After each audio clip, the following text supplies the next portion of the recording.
Hello friends, welcome back to Notes Wire. आज की class में हम एनिमल किंगडम के सेकंड लार्जेस्ट फाइलम मोलस्का की स्टडी करेंगे। फाइलम मोलस्का के जनरल कैरेक्टर्स और क्लासिफिकेशन को डिटेल के साथ समझेंगे। उससे पहले आपसे एक छोटी सी रिक्वेस्ट है, अगर आपको आज की क्लास पसंद आए तो प्लीज़ वीडियो को लाइक कर दीजिएगा, साथ ही साथ चैनल को सब्सक्राइब कर दीजिएगा ताकि इसी प्रकार की वीडियो आपको रेगुलर मिलती रहे। तो चलिए फर्स्ट देखते हैं इंट्रोडक्शन। मोलस्का शब्द लैटिन के मोलिस से आया है, जिसका मतलब होता है सॉफ्ट बॉडीड एनिमल्स। जैसे आपने ऑक्टोपस को देखा होगा, ये मराइन वाटर में पाया जाता है। ये स्नेल हैं जो कि जनरली हमें बरसात के समय में गार्डन में देखने को मिल जाता है, और ये यूनियो हैं जो कि फ्रेश वाटर में पाया जाता है। जब हम इन ऑर्गेनिज्म की बॉडी को देखते हैं तो ये बहुत ही ज़्यादा मुलायम होती हैं, यानी कि सॉफ्ट होती हैं, और इस प्रकार के सॉफ्ट बॉडीड एनिमल को हम फाइलम मोलस्का के अंतर्गत रखते हैं। जो अपने यूनिक स्ट्रक्चरल फीचर्स आप देख रहे हैं, इन ऑर्गेनिज्म का अपना एक यूनिक स्ट्रक्चर है और डाइवर्सिटी के लिए जाने जाते हैं। साथ ही साथ आप देख सकते हैं कि ये डिफरेंट टाइप के इन्वायरमेंट में पाए जाएंगे। जैसे कुछ ऑर्गेनिज्म जो होते हैं मराइन वाटर में पाए जाते हैं, कुछ फ्रेश वाटर में, और कुछ टेरेस्ट्रियल एरिया में पाए जाते हैं। साथ ही साथ इनका साइज़ और शेप जो होता है उनमें भी हमें डाइवर्सिटी जो है देखने को मिलती है। कुछ ऑर्गेनिज्म में इस प्रकार के सेल आपको देखने को मिलेगा जो कि कैल्शियम कार्बोनेट के बने होते हैं, और कुछ ऑर्गेनिज्म के पास ये सेल जो है वो नहीं पाया जाता। इस प्रकार से हमें वेरियस डाइवर्सिटी जो होती हैं फाइलम मोलस्का में देखने को मिलती हैं। फाइलम मोलस्का का नाम जो है कार्ल लिनियस ने 1758 में दिया था। ये चाचा कार्ल लिनियस हैं। इन्होंने अपनी पुस्तक सिस्टमा नेचुरे में सबसे पहले सॉफ्ट बॉडी एनिमल के लिए मोलस्का शब्द का यूज़ किया था। मोलस्का सेकंड लार्जेस्ट फाइलम है एनिमल किंगडम का। यूजली इनके पास सेल होता है जो प्रोटेक्शन में हेल्प करते हैं। जैसे हम स्नेल में देख सकते हैं, इस प्रकार का कैल्शियम कार्बोनेट का बना एक सेल प्रेजेंट होता है जो कि इनके प्रोटेक्शन का काम करता है। उसी प्रकार से यूनियो के बॉडी में दो सेल प्रेजेंट होते हैं। इस प्रकार से जिनकी बॉडी में दो सेल जो होते हैं प्रेजेंट होते हैं उन्हें हम बाइवॉल्व्स कहते हैं, क्योंकि इसमें दो सेल प्रेजेंट हैं। ये ठीक उसी प्रकार से होते हैं जैसे हमारे डोर में जो हिंज होते हैं ना, वो प्रेजेंट होते हैं, जो कि एक साइड से अटैच होते हैं और दोनों और क्या होंगे, सेल प्रेजेंट होंगे। इस बीच के साइड में इनका ऑर्गेनिज्म जो होता है वो प्रेजेंट होगा, जो कि अपने इच्छा के अनुसार या आवश्यकता के अनुसार इस सेल को ओपन या क्लोज कर सकता है। साइंस की वह ब्रांच जिसके अंतर्गत हम मोलस्का की स्टडी करते हैं मार्कोलॉजी कहलाती हैं। नेक्स्ट देखते हैं डेफिनेशन। मोलस्का मोलस्का शब्द लैटिन के मोलिस से आया है, जिसका मतलब है सॉफ्ट बॉडीड एनिमल्स। यह फाइलम उन ऑर्गेनिज्म को इंक्लूड करता है जिनके बॉडीज जो होती हैं नर्म होती हैं और ज़्यादातर केसेस में एक एक्सटर्नल सेल से प्रोटेक्टेड होती हैं। ये हमने अभी इंट्रोडक्शन में देखा, उसी सेम चीज़ को मैंने डेफिनेशन के अंतर्गत लिख दिया। नेक्स्ट देखते हैं general characters of phylum Mollusca. First है हैबिट। ज़्यादातर एनिमल्स सेडेंट्री होते हैं, यानी कि एक जगह पर ही स्थिर रहेंगे। जैसे कि ऑयस्टर की बात करते हैं, ऑयस्टर यानी कि ऐसे मोलस्कस जो कि पर्ल का फॉर्मेशन करते हैं, यानी कि मोती का फॉर्मेशन करते हैं, और इनमें बाइवॉल्व्स प्रेजेंट होते हैं, यानी कि दो सेल इसमें प्रेजेंट होंगे, ये बाइवॉल्व्स कहलाएंगे। कुछ फ्री स्विमिंग होते हैं, जैसे कि हमने देखा जो ऑक्टोपस जो होता है वो मराइन वाटर में पाया जाता है और ये फ्रीली मूव कर सकता है। नेक्स्ट बात करते हैं हैबिटेट। यह ऑर्गेनिज्म ज़्यादातर मराइन होते हैं, जैसे कि कटल फिश, इसका कॉमन नेम जो है वो सीपिया है।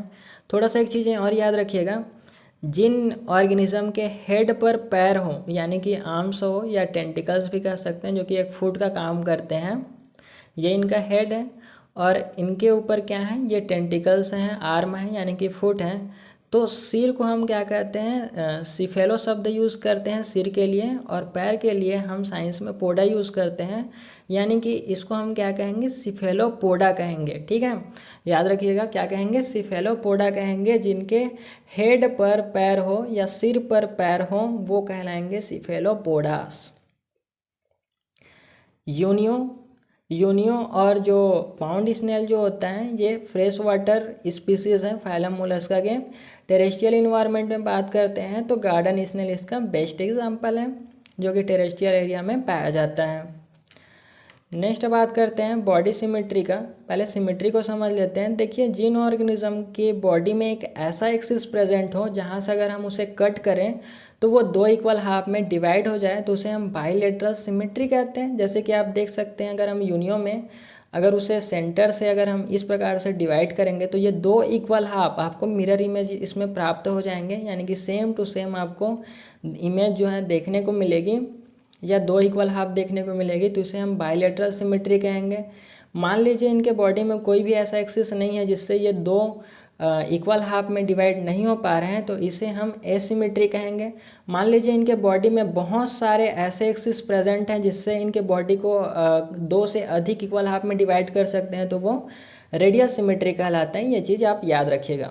मोलस्का फाइलम के मेंबर्स में मोस्टली बाइलेटरल सिमेट्री पाए जाते हैं, यानी कि इसे हम दो इक्वल हाफ में आसानी से डिवाइड कर सकते हैं। जैसे आप यहाँ पे देखिए, जब हम ऑक्टोपस को इस एक्सिस से अगर कट करके देखते हैं तो ये दो इक्वल हाफ में आपको डिवाइड मिलेंगे, जो कि एक दूसरे के क्या रहेंगे, सिमिलर रहेंगे।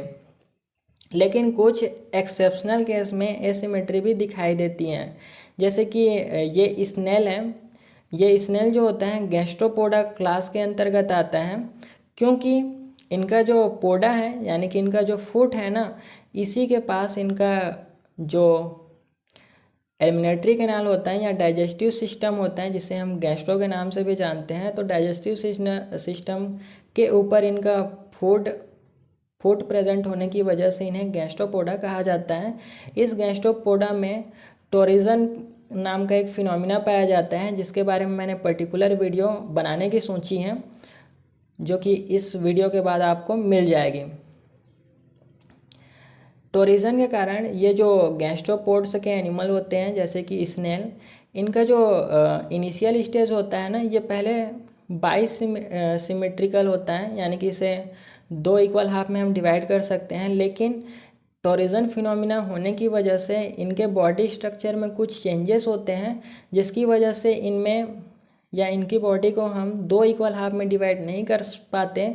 इसलिए कहा गया है जो गैस्ट्रोपोडा क्लास होते हैं ये एक्सेप्शनल केस हैं जिसमें एसिमेट्रिकल हमें दिखाई देती हैं, और इस प्रकार के एसिमेट्री को हम सेकेंडरी एसिमेट्रिकल भी कह सकते हैं। नेक्स्ट बात करते हैं हम जर्म लेयर की या बॉडी लेयर की। मोलस्का ट्रिप्लोब्लास्टिक होते हैं, यानी कि इनका जो एम्ब्रियोनिक स्टेज है उनमें डेवलपमेंट के समय 3 जर्म लेयर या बॉडी लेयर देखने को हमें मिलेंगे, जैसे कि एक्टोडर्म, मेसोडर्म और एंडोडर्म। जो जिन ऑर्गेनिज्म में इन तीनों लेयर से प्रेजेंट होते हैं उन्हें हम ट्रिप्लोब्लास्टिक कहते हैं। मान लीजिए कुछ ऑर्गेनिज्म ऐसे होते हैं जिनमें एक्टोडर्म और एंडोडर्म बस प्रेजेंट होते हैं, तो इसे हम डिप्लोब्लास्टिक कहेंगे। लेकिन फाइलम मोलस्का के ऑर्गेनिज्म में तीनों लेयर्स प्रेजेंट होते हैं। सबसे बाहरी लेयर जो होता है ये एक्टोडर्म कहलाता है, और सबसे इनर का लेयर जो कि आपको यहाँ पे येलो कलर का शो किया गया है, इसे हम एंडोडर्म कहते हैं। एक्टोडर्म और एंडोडर्म के बीच में मेसोडर्म की एक लेयर पाई जाती है। इस प्रकार से आप देख रहे हैं, ये मेसोडर्म की लेयर है। इस प्रकार से जो फाइलम मोलस्का के ऑर्गेनिज्म हैं वो ट्रिप्लोब्लास्टिक होते हैं, क्योंकि इनके बॉडी में 3 जर्म लेयर जो है वो प्रेजेंट हैं। नेक्स्ट बात करते हैं बॉडी ऑर्गेनाइजेशन। इनके पास organ system level of organisation होता है, यानी कि डिफरेंट टाइप के ऑर्गन सिस्टम पाए जाएंगे, जैसे कि रेस्पिरेटरी ऑर्गन हो गया, डाइजेस्टिव ऑर्गन हो गया, नर्वस सिस्टम हो गया, सर्कुलेटरी सिस्टम हो गया। ये सब सिस्टम के बारे में या ऑर्गन सिस्टम के बारे में हम आगे डिटेल से पढ़ेंगे। फिलहाल ये आप जान के रखिएगा कि इसमें organ system level of organisation पाया जाता है। नेक्स्ट बात करते हैं हम बॉडी स्ट्रक्चर की। मोलस्का का शरीर जो होता है वो 4 रीजन में बांटा गया है, हेड, फुट, विसरल मास और मेंटल। उससे पहले हम मोलस्का के बॉडी स्ट्रक्चर का एक ओवरव्यू लेते हैं। देखिए, ये इनका बॉडी है, यानी कि इसके अंदर आपको डिफरेंट टाइप के ऑर्गन्स वगैरह प्रेजेंट मिलेंगे, और ये इनका बॉडी वॉल कहलाएगा। ठीक है, बॉडी वॉल के बाहर आपको ये पिंक कलर की एक लेयर दिखाई दे रही होगी, इसे हम मेंटल कहते हैं, जो कि एपिडर्मिस से कनेक्टेड होती है। इसके ऊपर एक और लेयर आपको देखने को मिलेगी जो कि सेल कहलाता है। यहाँ पे देखिए, जब इसको हम लेबल करेंगे तो कुछ इस प्रकार से दिखाई देगी। ये बॉडी हुई, बॉडी के ऊपर में एक लेयर आपको पिंक कलर की दिखाई दे रही है, ये मेंटल है, और मेंटल के ऊपर एक और लेयर प्रेजेंट होते हैं जिसे सेल कहते हैं। अब इसको समझते हैं। देखिए, बॉडी और मेंटल के बीच में, मेंटल जो होता है एक सॉफ्ट लेयर होती है, ठीक है।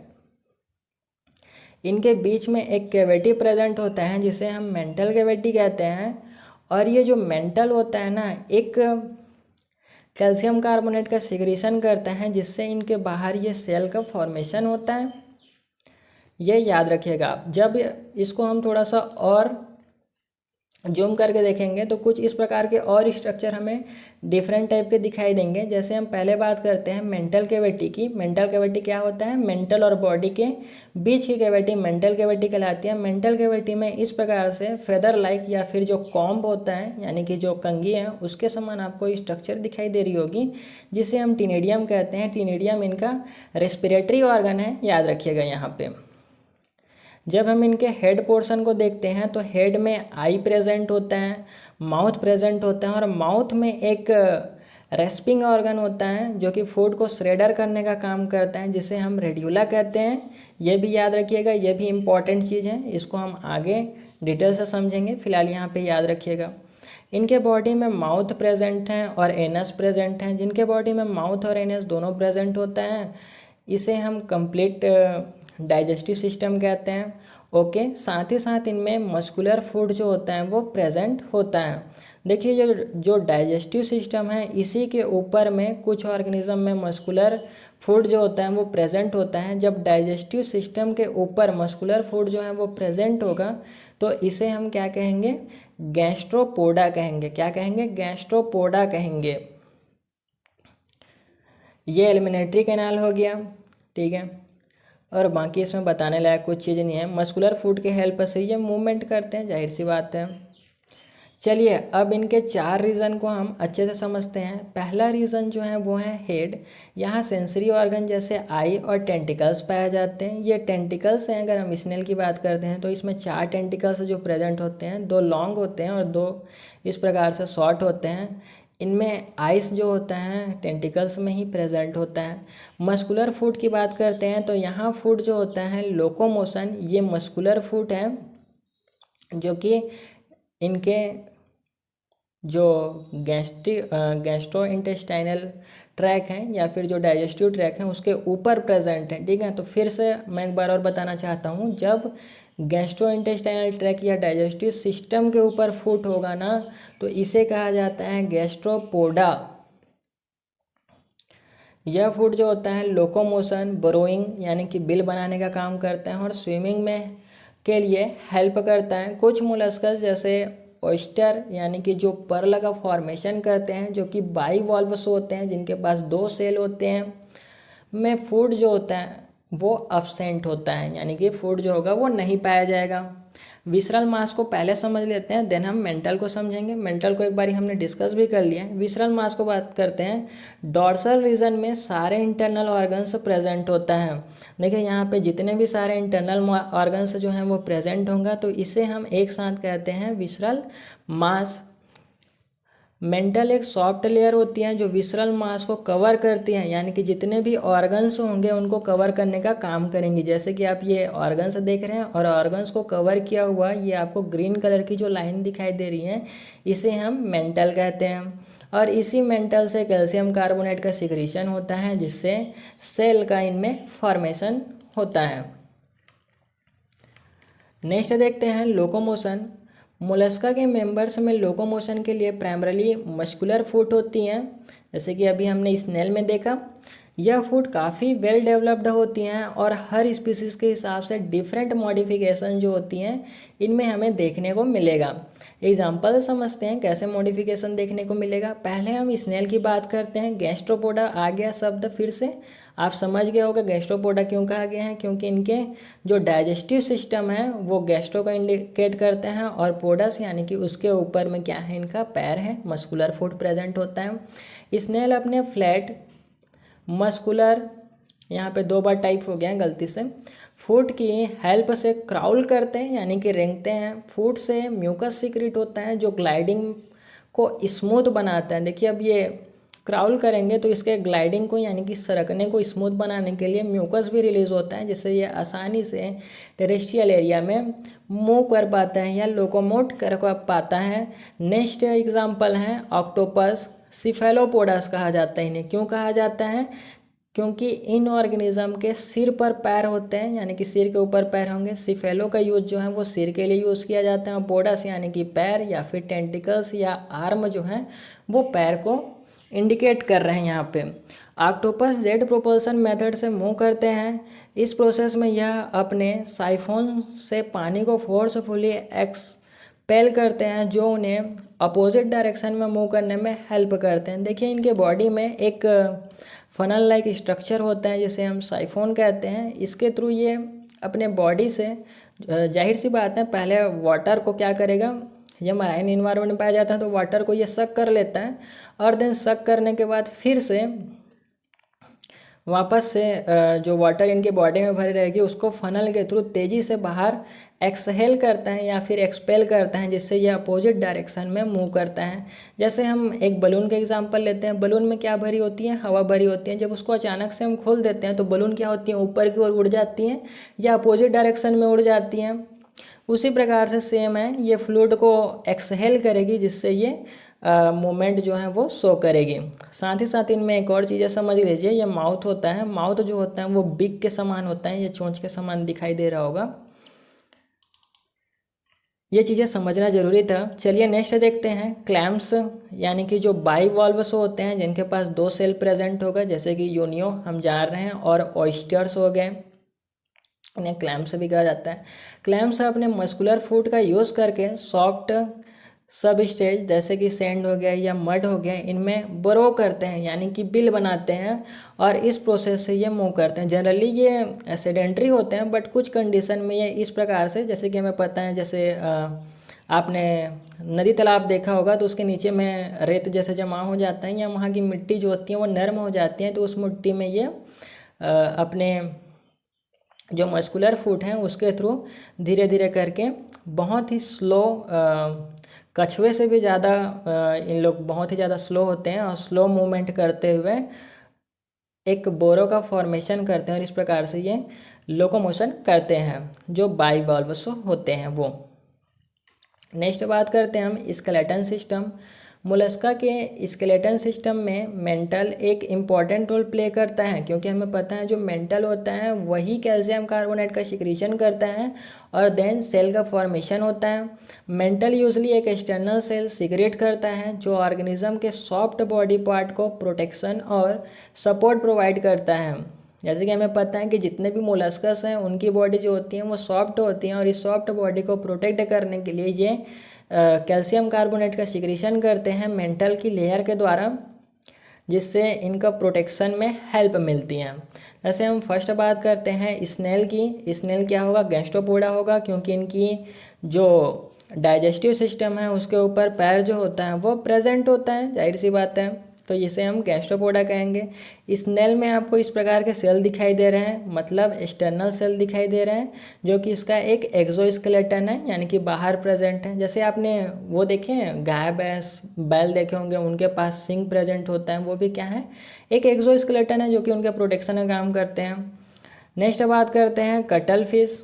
कटल फिश में इंटरनल सेल प्रेजेंट होता है, इनके बॉडी के अंदर प्रेजेंट होगा। इस प्रकार से इसको, ये आदमी था उसने निकाल दिया है, तो इस प्रकार से ये दिख रहा है, ठीक है। एब्सेंट सेल इन ऑक्टोपस। ऑक्टोपस में सेल जो होता है वो नहीं पाया जाता है, ये आप याद रखिएगा। और ये जो आपने कटल फिश देखा, इसके भी हेड पर आपको ये टेंटिकल्स या आर्म दिखाई देंगे, इसलिए जिसमें सिर पर पैर हो उसे हम क्या कहते हैं? सिफेलोपोड्स कहते हैं, तो ये भी याद रखिएगा आप। नेक्स्ट बात करते हैं हम सर्कुलेटरी सिस्टम। इनका सर्कुलेटरी सिस्टम ओपन और कॉम्प्लेक्स होता है। उससे पहले हम सर्कुलेटरी सिस्टम को थोड़ा सा समझते हैं। देखिए सर्कुलेशन क्या होता है? एक पर्टिकुलर पोजीशन से जो फ्लूइड का मूवमेंट होता है वो स्टार्ट होता है और उसी पर्टिकुलर पॉइंट पे या फिर पोजीशन पे वापस आता है, इसे हम सर्कुलेशन कहते हैं। जब हम सर्कुलेटरी सिस्टम की बात करते हैं तो डेफिनेटली एनिमल में ब्लड का सर्कुलेशन होगा, जिसमें ब्लड वेसल्स शामिल होंगे, ब्लड शामिल होगा और एक हार्ट शामिल होगा ब्लड को पंप करने के लिए। इनका सर्कुलेटरी सिस्टम ओपन और कॉम्प्लेक्स होता है। एक्सेप्शनल है इसमें सिफेलोपोड्स, जिसमें क्लोज्ड सर्कुलेटरी सिस्टम होता है। जैसे सिफेलोपोड्स हमने क्या देखा, जिसके सिर पर पैर हो, जैसे कि ऑक्टोपस हो गया और सीपिया हो गया, कटल फिश जिसे कहते हैं, इनमें क्लोज सर्कुलेटरी सिस्टम पाया जाएगा। तो अब दोनों सर्कुलेटरी सिस्टम को समझ लेते हैं। जब हम ओपन सर्कुलेटरी सिस्टम की बात करते हैं तो उसमें एक हार्ट प्रेजेंट होता है। हार्ट क्या करेगा, ब्लड को पंप करेगा, देन ये वेंस के थ्रू डायरेक्टली सेल तक या फिर जो स्पेसिफिक ऑर्गन है वहाँ तक जाती हैं और वहाँ से ये ओपन हो जाती हैं। ओपन होने के बाद जो ब्लड होता है वो पूरे सेल में फैल जाता है और जिससे न्यूट्रिशन और जो वेस्ट मटेरियल्स हैं उनका एक्सचेंज होता है। फिर एक अदर पोजीशन पे आपको वेसल्स मिलेंगी, इस वेसल्स द्वारा उस फिर से जो ब्लड होती हैं उसको हार्ट तक पहुंचा दी जाती हैं। तो इस प्रकार आपने देखा जो ब्लड वेसल्स जो हैं एक पोजीशन पर या एक एंड पर क्या हो रहती हैं, यहाँ पे ओपन रहती हैं, तो इसे हम ओपन सर्कुलेटरी सिस्टम कहते हैं। लेकिन जब क्लोज सर्कुलेटरी सिस्टम की बात करते हैं तो ये जो वेंस होते हैं, जो हमारे ब्लड वेसल्स हैं, वो कहीं पर भी ओपन नहीं होते। तो इस प्रकार के सर्कुलेटरी सिस्टम को हम क्या कहेंगे, क्लोज्ड सर्कुलेटरी सिस्टम कहेंगे, जो कि सिफेलोपोड्स में पाए जाते हैं, यानी कि ऑक्टोपस में पाया जाएंगे और जो अपना सीपिया है उसमें पाया जाएगा। ऑक्टोपस जो होता है वो सबसे स्मार्ट ऑर्गेनिज्म हम फाइलम मोलस्का का, ये भी याद रखिएगा आप।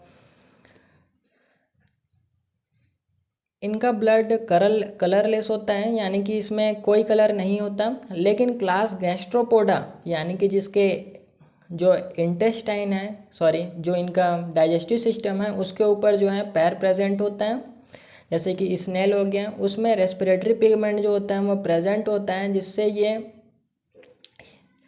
जिसे हीमोसाइनिन कहते हैं। रेस्पिरेटरी पिगमेंट का नाम है हीमोसाइनिन। इसकी वजह से इनका जो ब्लड होता है वो ब्लू कलर की दिखाई देता है, क्योंकि इसमें कॉपर कंटेंट जो होता है वो प्रेजेंट होता है। रेस्पिरेटरी पिगमेंट का एक अलग वीडियो, आपको पर्टिकुलर वीडियो हमारे चैनल में कुछ दिनों में अपलोड कर दी जाएगी। उसको आप देखोगे तो जितने भी रेस्पिरेटरी पिगमेंट हैं उसको हम उसमें डिस्कस करेंगे, तब आपको ज़्यादा अच्छे से समझ में आएंगी।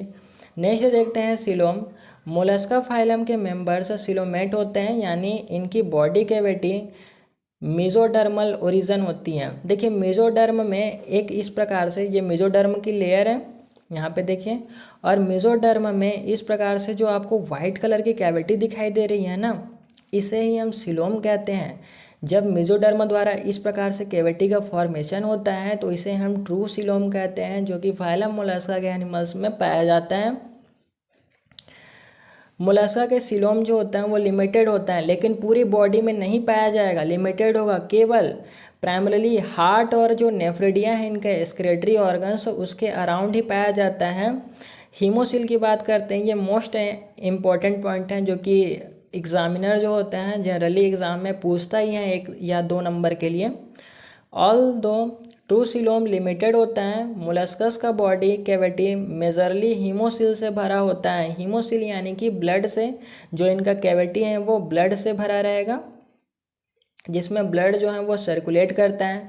हीमोसिल जो होता है ओपन सर्कुलेटरी सिस्टम का पार्ट होता है। आप इसको सिंपल शब्दों में कह सकते हैं, जो सिलोम होता है वो लिमिटेड होता है, जैसे कि ये हार्ट और नेफ्रिडिया के आसपास पाया जाता है, और इनमें ब्लड जो होता है वो प्रेजेंट होता है, जो कि ब्लड के सर्कुलेशन में हेल्प करता है, या कह सकते हैं कि ये ओपन सर्कुलेटरी सिस्टम का पार्ट होता है।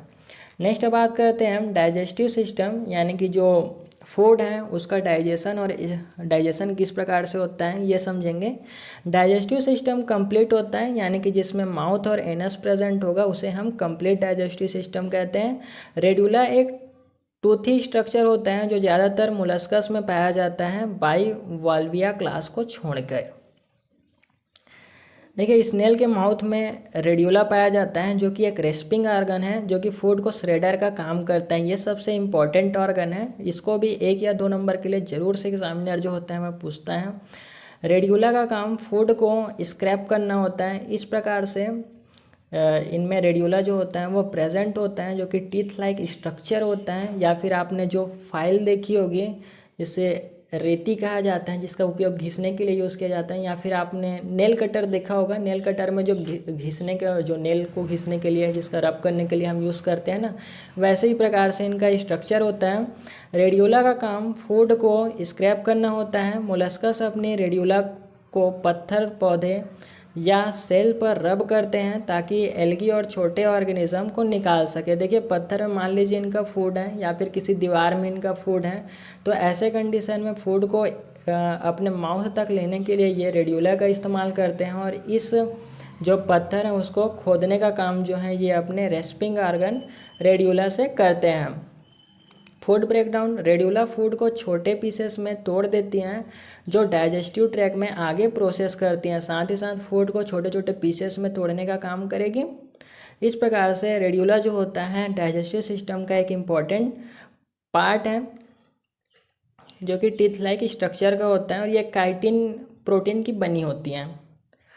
देखिए इसमें थोड़ा सा डाइजेशन समझ लेते हैं। माउथ के थ्रू ये फूड को ईट करेगा, देन ये इसोफेगस के थ्रू स्टमक में आएगा, स्टमक में इसका डाइजेशन होगा, देन इंटेस्टाइन में इसका अब्जॉर्प्शन होगा और जो वेस्ट मटेरियल्स होंगे वो एनस के थ्रू एक्सक्रीट कर दिए जाएंगे। नेक्स्ट है रेस्पिरेशन यानी कि श्वसन। इनमें रेस्पिरेशन जो है टिनेडिया द्वारा होता है। हमने पहले भी इस इमेज से समझा था, बॉडी स्ट्रक्चर देखा था। जो टिनेडिया होता है वो बॉडी और मेंटल के बीच में एक कैविटी होती है जिसे हम मेंटल कैविटी कहते हैं। इसमें फिदर लाइक या कॉम्ब लाइक एक ऑर्गन पाया जाता है जिसे हम टिनेडियम कहते हैं और ये रेस्पिरेशन में हेल्प करता है। साथ ही साथ यह भी याद रखिएगा ये एक्सक्रिएशन में भी हेल्प करता है। नेक्स्ट है एक्सक्रेटरी सिस्टम, यानी कि जो वेस्ट पदार्थ हैं बॉडी में उसको रिमूव करने के लिए एक सिस्टम पाया जाता है जिसे हम एक्सक्रेटरी सिस्टम कहते हैं। मोलस्का के एक्सक्रेटरी सिस्टम में टिनेडियम ऑर्गन ऑफ बोजेनस, देखिए ये सबसे इम्पोर्टेंट ऑर्गन है, ऑर्गन ऑफ बोजेनस, जो कि बोजेनस नामक साइंटिस्ट के नाम पे ही रखा गया था। इसके बारे में भी एक पर्टिकुलर वीडियो आएगी जहाँ से आप इसको अच्छे से समझ पाएंगे। और केबर्स ऑर्गन जैसे इंपॉर्टेंट स्ट्रक्चर इन्वॉल्व होते हैं जो मिलकर बॉडी के नाइट्रोजनस वेस्ट को इफेक्टिवली रिमूव करते हैं। फर्स्ट देखते हैं टिनेडियम, प्राइमरीली रेस्पिरेशन के लिए होता है लेकिन कुछ केस में ये एक्सक्रीशन का भी कार्य करते हैं। ऑर्गन ऑफ बोजेनस और जो केबर्स ऑर्गन होता है मेनली बाइवॉल्व्स में पाया जाते हैं, यानी कि जिनके पास दो सेल्स प्रेजेंट होते हैं, जैसे कि यूनियो हो गया, ऑयस्टर्स हो गया। और वेस्ट रिमूवल के साथ साथ ऑस्मो रेगुलेशन में भी इम्पोर्टेंट रोल प्ले करते हैं। नेक्स्ट बात करते हैं हम नर्वस सिस्टम का। ये जो मोलस्का के ऑर्गेनिज्म है इनमें एडवांस नर्वस सिस्टम पाया जाता है जो कि बहुत ही कॉम्प्लेक्स होता है, इसलिए इसका एक पर्टिकुलर वीडियो जो है इस नर्वस सिस्टम के बारे में भी आएगा जिसमें हम डिटेल से इसको समझेंगे। फिलहाल यहाँ पे शॉर्ट में समझ लेते हैं। नर्वस सिस्टम में पेयर्ड गैंग्लिया और कई नर्वस होते हैं। गैंग्लिया जो होता है वो नर्व सेल के क्लस्टर से बनते हैं, यानी कि जैसे आपने अंगूर देखे हैं ना, अंगूर के क्या होते हैं, गुच्छे होते हैं, वैसे ही जो नर्व सेल के क्लस्टर होते हैं उसे हम क्या कहते हैं, गैंग्लिया कहते हैं। ओके। और नर्वस सिस्टम जो होता है बॉडी में होने वाले डिफरेंट एक्टिविटीज़ में हेल्प करती हैं, कोऑर्डिनेट करती हैं और कंट्रोल करती हैं। नेक्स्ट है सेंस ऑर्गन। ऑर्गेनिज्म को इन्वायरमेंट के साथ इंटरेक्ट करने और अपने सराउंडिंग को समझने में सेंस ऑर्गन इम्पॉर्टेंट होते हैं। मोलस्का में निम्नलिखित सेंस ऑर्गन पाए जाते हैं। पहला है सेंसरी टेंटिकल्स। अगर हम स्नेल की बात करें तो इसमें 4 सेंसरी टेंटिकल्स होते हैं, ये आपको दिखाई दे रहा होगा, ये 1, ये 2 और ये जो 2 छोटे टेंटिकल्स हैं। इस प्रकार से 4 टेंटिकल्स जो होते हैं प्रेजेंट होते हैं।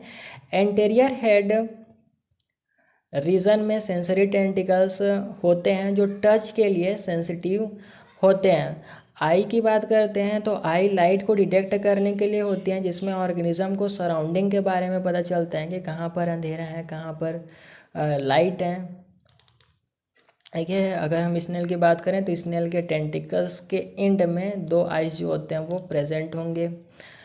नेक्स्ट है स्टेटोसिस्ट, बैलेंस मेंटेन करने में हेल्प करती हैं, जिससे ऑर्गेनिज्म अपने पोजीशन को सेंस कर सकता है, क्योंकि इनमें लोकोमोशन पाया जाता है और लोकोमोशन में एक बैलेंस वे में लोकोमोट करना बहुत आवश्यक होता है। तो इसके लिए इनमें स्टेटोसिस्ट जो होता है वो प्रेजेंट होता है। रिसेप्टर्स, इसमें डिफरेंट टाइप के रिसेप्टर प्रेजेंट होते हैं जो स्मेल और टेस्ट जैसे चीज़ों को डिटेक्ट करने के लिए पाए जाते हैं। ऑस्फेरेडियम जो होता है जनरली इनका जो मेंटल कैविटी है वहाँ पर पाया जाता है। कुछ इस प्रकार से ये दिखाई देता है। ये वाटर के केमिकल नेचर को टेस्ट करने के लिए होता है। जैसे वाटर में कभी टॉक्सिक मटेरियल की जो मात्रा है वो बढ़ गई या कुछ केमिकल्स हैं उनकी मात्रा कम या ज़्यादा हो गई, तो ऐसे जो कंडीशन है या जो केमिकल नेचर है उसको टेस्ट करने के लिए ऑस्फेरेडियम ऑर्गन इनके बॉडी में प्रेजेंट होता है।